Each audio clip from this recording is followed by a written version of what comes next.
Thank you, Sandy. And to other stories now, a local nutritionist is expressing confidence that Jamaicans will gradually adapt to reduced sugar consumption. The opinion comes as the government's recent increase in the tax on sugary drinks is set to take effect. Shamila Pullen has this story.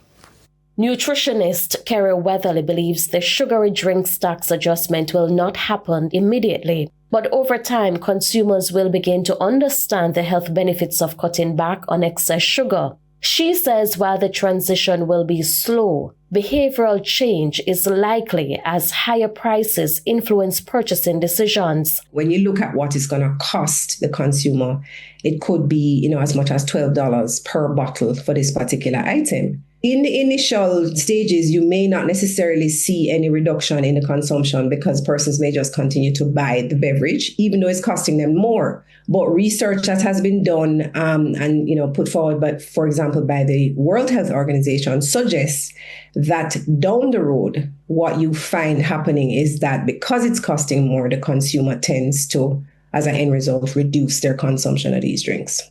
The nutritionist emphasized that sugar is necessary for the body to function properly, but it should be consumed in moderation. The goal, she explained, is not to eliminate sugar entirely, but to reduce intake to healthier levels. The reality is that research tells us that we really should be aiming to reduce the amount of added sugars that we have in our diet. Does added sugar mean that you're not supposed to have any sugar? No. Every individual will have a particular number of calories that they require to be healthy, to be well. The number of calories is going to take into consideration, for example, is the person male or female, how tall they are, how much they weigh, and very importantly, their physical activity level. So this is going to also determine, is it more, is it less?